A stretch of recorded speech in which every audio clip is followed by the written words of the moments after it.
Well, there was some very interesting polling that came out last night in Israel that showed that some 60% of the country, which is a very strong majority, supports the idea that these reforms happen with consensus. In other words, maybe the government made a mistake by trying to push it through with its parliamentary majority, and that ignited maybe a lot of opposition, or it helped the opposition that was anyway going to be there. And the idea of moving forward more cautiously and trying to build consensus with the parties that are currently in opposition, especially when you're dealing with constitutional reform, that would appear the way the public wants to move forward. And that's what's been decided now. You'll understand the difficulty here, that there may be some people who feel that the legal system needs to be reformed, but they're concerned that some of the changes will benefit Benjamin Netanyahu personally. Of course, that's what the protesters are saying the whole time in the streets. But what has to be remembered, it's true, the protesters had no trouble filling up the streets with tens of thousands, even hundreds of thousands of demonstrators. But we had a poll, an election in Israel just on the 1st of November. Judicial reform was part of that, the manifesto of the parties that won. And so to say that the public is opposed to these reforms is wrong. And as I said, the polling says most of the party believes there should be judicial reform in Israel, and we can discuss why.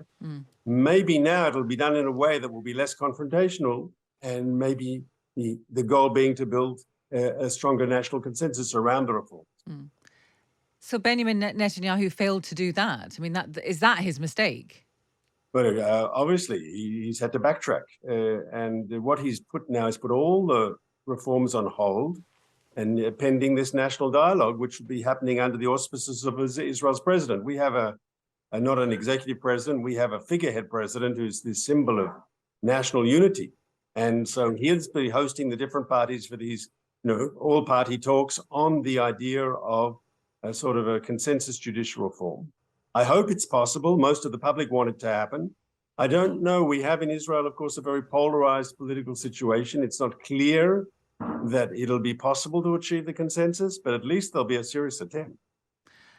And you completely support the government's plans. If we go through them quickly, the power of the Supreme Court to review or throw out laws would be weakened. A simple majority of one in Parliament able to overrule court decisions.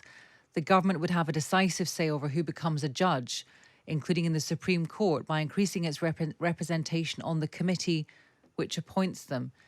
Do you think that sounds okay?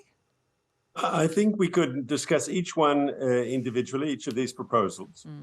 But like if you take the exception, the way judges have been appointed in Israel, there is a criticism in parts of the Israeli body politic that the judges to the Supreme Court, it's become this self-perpetuating oligarchy, so to speak, and you don't have enough diversity in the court. And the idea that elected officials have a greater role to play in the selection and appointment of judges. I mean, America appoints its judges only by politicians, and they're a democracy. And so you can argue the reforms back and forth, but to say to have elected officials a larger role in appointing judges, I'd say that's anti-democratic. I think that's a bridge too far. Okay. I think to get consensus, it's important to compromise, and I'm willing to compromise. I think it's important that we try to find common ground on these issues.